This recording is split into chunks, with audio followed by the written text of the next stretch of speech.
Malam yang kedua tu pukul 12, sebelum pukul 12, saya dengan anak-anak tengok TV lah. Lepas tu mata saya asyik perhatikan jam dinding tu. Tepat pukul 12, bunyi lagi sekali macam benda jatuh dekat belakang, yang benda yang berdaun tu lah. Macam berak bunyi macam tu. Yang saya, apa lagi bunyi ni kan? Lepas tu saya cuba lagi call orang yang bertugas malam tu lah. So dia datang malam tu. Kisah-kisah seram dan misteri di bilik gelap. Nurul, dari negeri mana ni Nurul? Saya dekat Negeri Sembilan. Negeri Sembilan. Dan awak memang tak pernah lagi bercerita kan? Belum. Ini pun first time masuk kan? Ya, selalu saya tengok BTT je.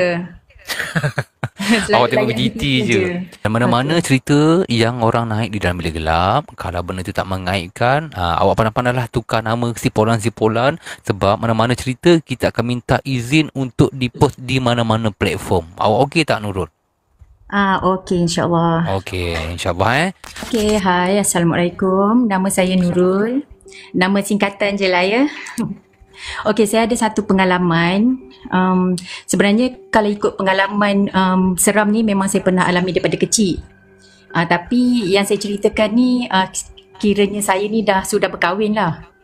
Suami saya ni dia bekerja sebagai seorang yang beruniform. So kami berpindah pada satu tempat tu.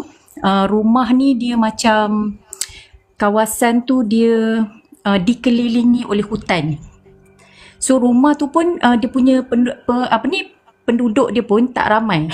Masa saya pindah masuk tu hanya ada dia rumah keseluruhan ada 7 biji, tapi yang ada penghuni hanya 4 biji rumah saja.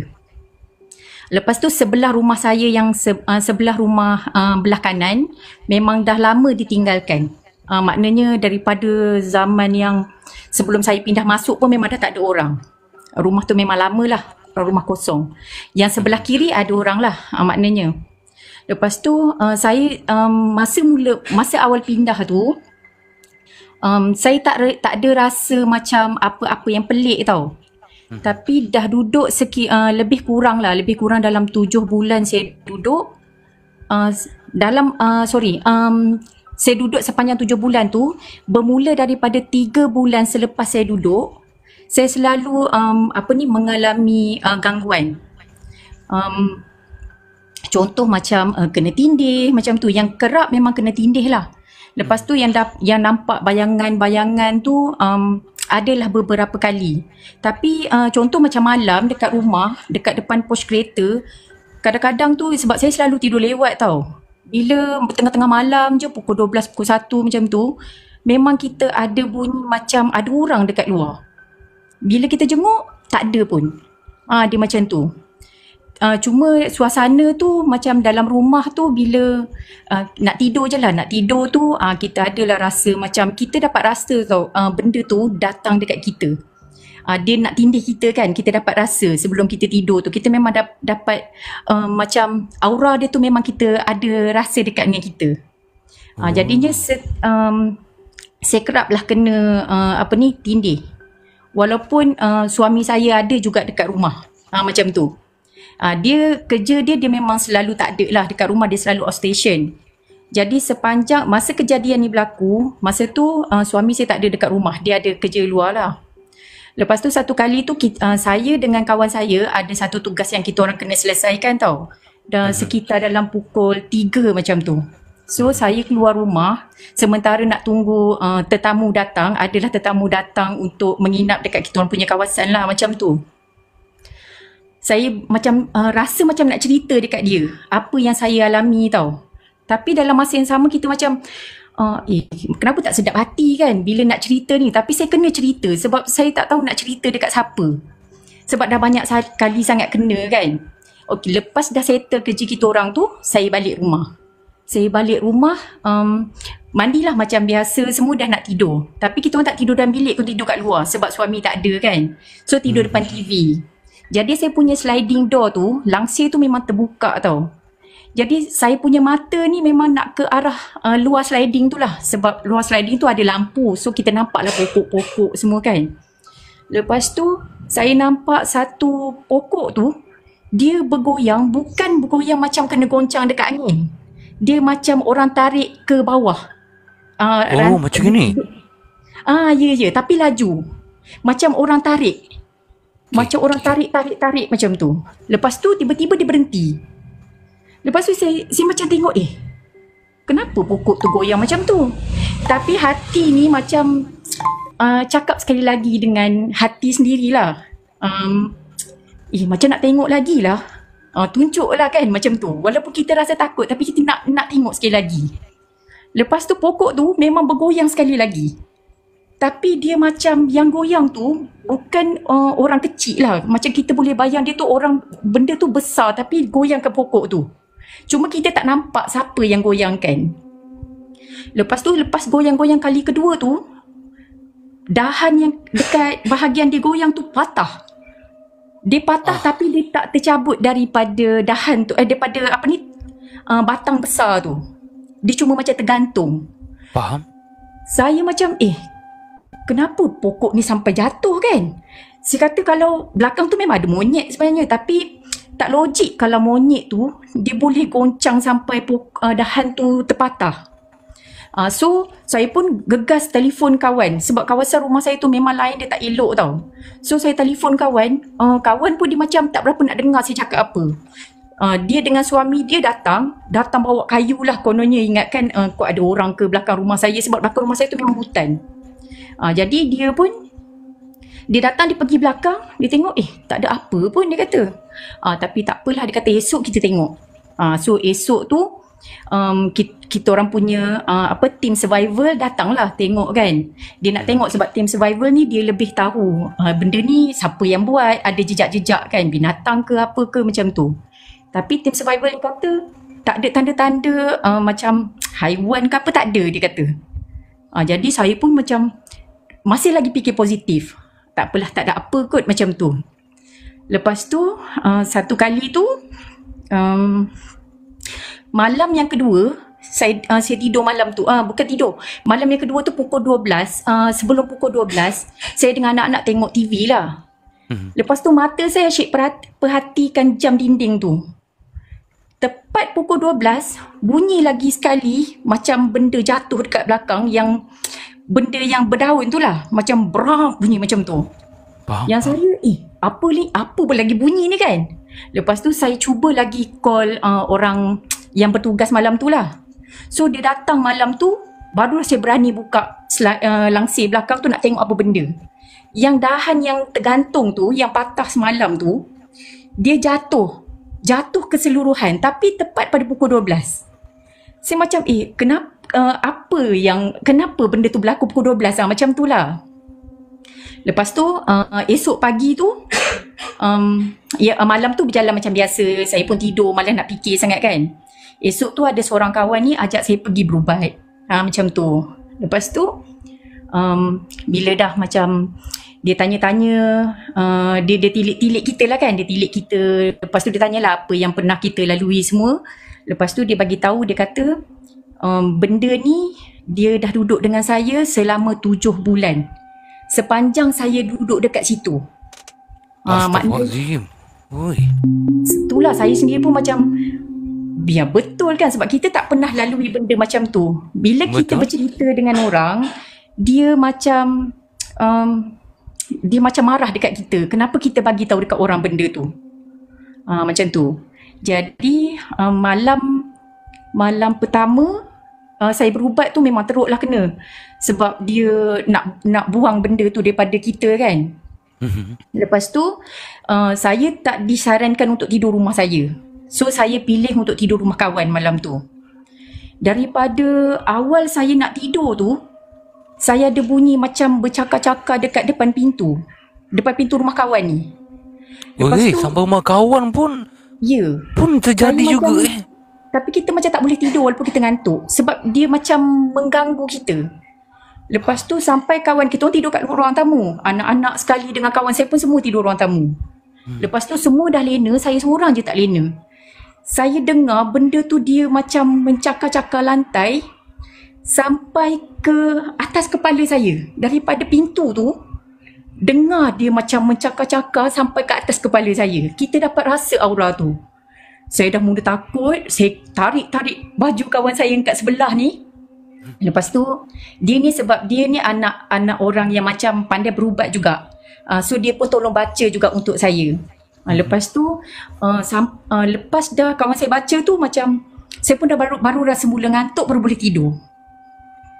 Bila dah tidur, okey, sampai pagi esok, saya cakap dengan dia, saya kata malam esoknya, saya kata saya nak tidur rumah saya pula.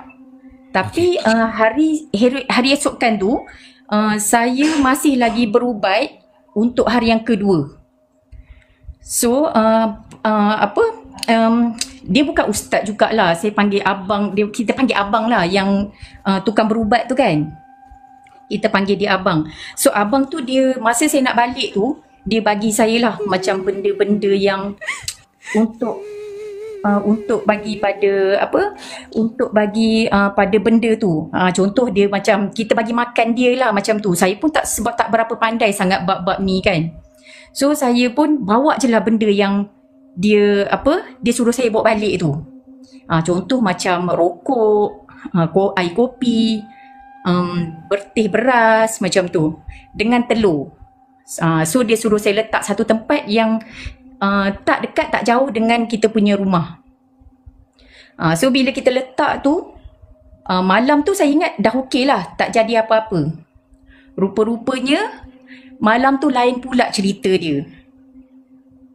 Sebab pada malam tu kita dah tidur dah. Contoh dah macam pukul 11 tu. Pukul 11 kot saya dah tidur. Tapi saya terjaga pada pukul 3.30 pagi. 3.30 pagi tu saya terjaga. Saya dengar macam ada benda yang berlari keliling rumah saya. Dia berlari, sekeliling berlari tapi bukan menggunakan tapak kaki. Dia ibarat macam plastik berisi air tapi dia berat. Bunyi dia macam tu, macam benda basah tapi dia macam berlari yang macam tu. Itulah hos dah kan, pergi minum air kot. Okey, lepas tu bila saya dah dengar dia keliling rumah beberapa kali tu, dia keliling rumah. Oh ya ke? Ada masalah teknikal? Dengar tak suara? Dengar ke suara saya bercerita?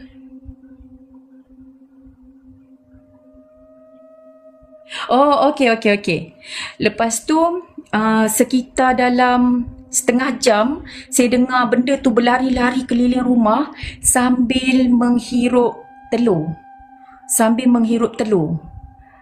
Boleh bayang tak macam mana suara yang hirup telur tu? Tapi dia sambil berlari di sekeliling rumah. Dia berlari. Membuatkan saya rasa macam bunyi apa ni? Telinga kita nak dengar tau bunyi apa. Dia menghirup telur tu sepanjang dia berlari keliling rumah. Lepas tu saya dengar satu motor ada lalu dekat kawasan perumahan saya tu. Dengar dia lalu. Lepas tu benda tu pun macam stop dah, bunyi tapak kaki dia tu stop dekat situ. Rasa macam saya dah rasa selesa dah. Mungkin benda tu dah tak ada, dah lari lah kan. Kita fikir dia dah lari. So saya pun tidur balik. Keesokan paginya, saya adalah aktiviti sikit lah masa tu. Adalah kecoh bagi tahu kata yang meronda dekat situ, dia terkena gangguan dekat kawasan rumah saya tu. Agaknya benda tu, dia dah keliling-keliling rumah, dia tak boleh nak masuk dalam rumah. Dia nampak yang petugas yang duty malam tu lalu dekat kawasan rumah saya tu. Dia menumpang agaknya orang tu. Saya membayangkan macam tu lah. Mungkin agaknya orang tu terkena macam tu kot. Lepas tu saya pun pergi jumpa orang yang duty tu. Saya pergi jumpa yang duty tu, saya tanya dia, apa yang awak alami masa lalu dekat kawasan perumahan saya tu kan? Dia bagi tahu, dia kata tengah dia ronda masa tu, dia nak turun sebab satu kawasan dekat rumah saya ni, kalau nak keluar daripada perumahan tu, dia macam ada hutan kiri kanan jalan. Dia ada hutan, lepas tu dia ada macam kolam pun dia macam apa dia panggil, macam paya pun ada. So dekat situ motor dia mati, dia kata. Dia tengah naik motor ni, motor dia mati dekat situ, motor dia jadi berat, dia kata. Dia rasa macam ada sesuatu, cuma dia tak nampak. Dia kata dia rasa macam ada sesuatu dekat situ. Dia nak hidupkan motor dia pun tak boleh.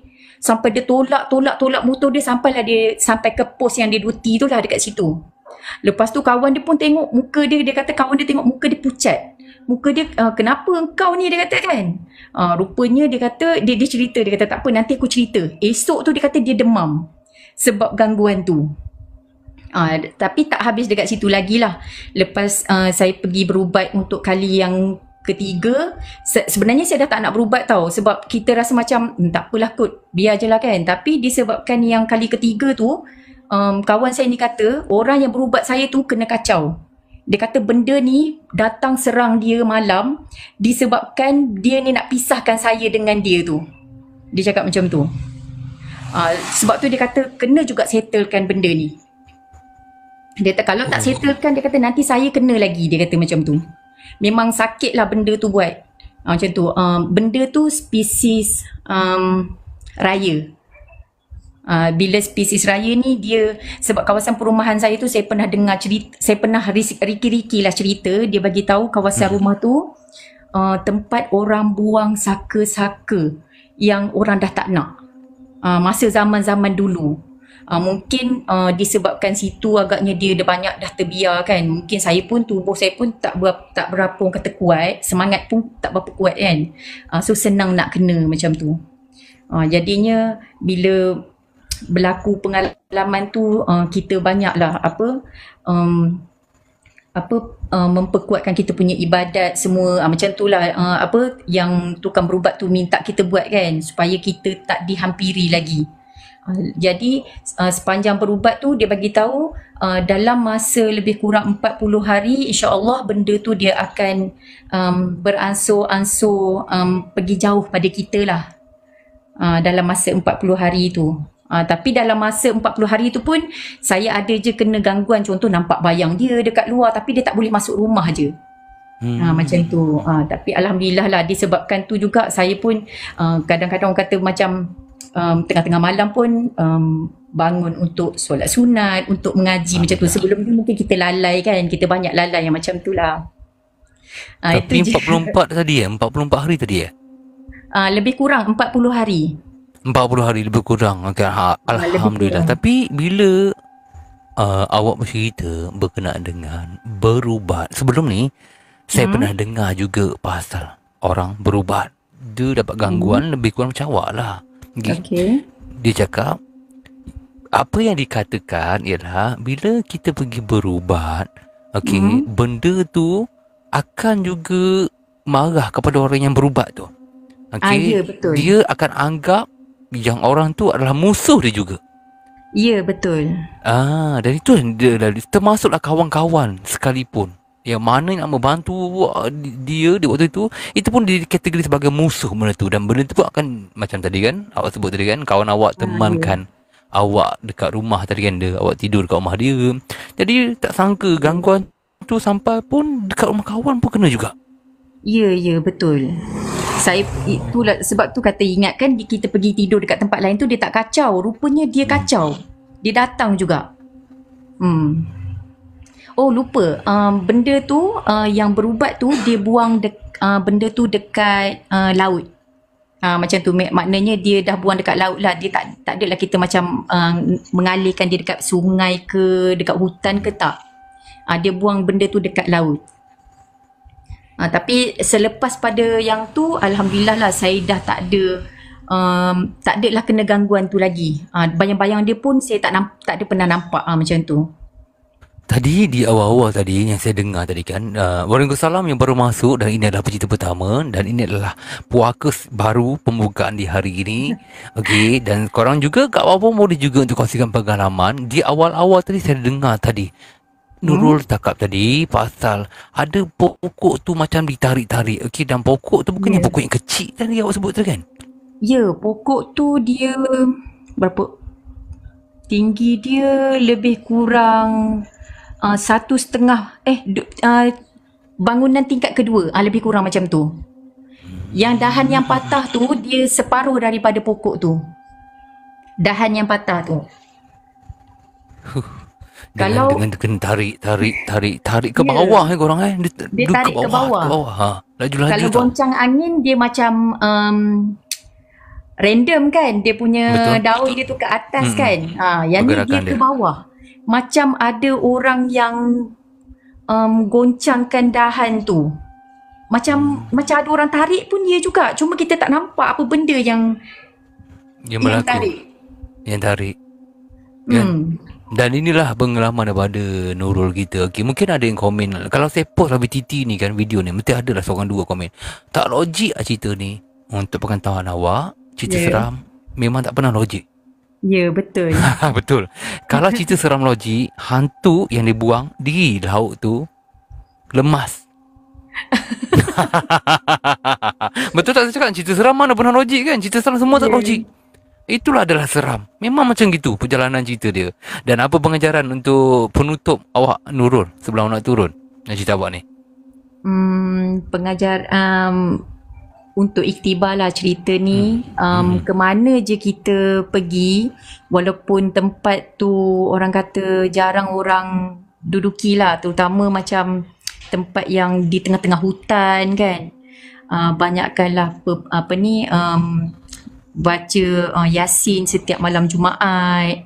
Lepas tu banyakkan buat solat-solat sunat lah. Tak kisahlah solat-solat apa yang boleh memperkuatkan kita punya semangat. Macam mengaji Quran ke macam tu. Mungkin sebab zaman saya kena tu zaman yang orang kata yang tengah-tengah muda, anak pun tengah kecil-kecil lagi kan. Macam tu. So kita punya amalan pun macam tu sikit kan. Gitu-gitu je lah kita panggil. Nak cakap lebih gitu-gitulah kita panggil kan. Tapi itulah apa benda kita belajar daripada pengalaman kita lah kan. Jadi benda tu salah satu asbab lah kenapa kita adalah perubahan dalam kehidupan kita kan. Apa-apa pun untuk awak yang baru pertama kali singgah di dalam bilik gelap, saya harap awak selesa kan dengan apa benda yang kita buat. Dan sekiranya ada lagi cerita-cerita menarik, mungkin awak boleh queue insyaAllah. Sebab kita buat hari Jumaat dan Sabtu pukul, kalau awak tahu pukul berapa kita on? Tak pastilah. Okay, pukul 11.30 malam. Join juga, subscribe di YT. Dan juga kita ada grup Tele. Di bio ni ada link, awak tekan je. Boleh jadi puakas di bawah tu. Okay? Okay, insyaAllah. Terima kasih, jumpa lagi tau. Okay, sekarang boleh pasang balik kipas. Kuatkan balik. Okay. Terima kasih juga. Terima kasih sudi mendengar semua. Terima kasih host. Terima kasih semua. Kisah-kisah seram dan misteri di bilik gelap. Sebelum korang terlupa, apa kata korang bantu like video ni dan juga subscribe tanda sokongan.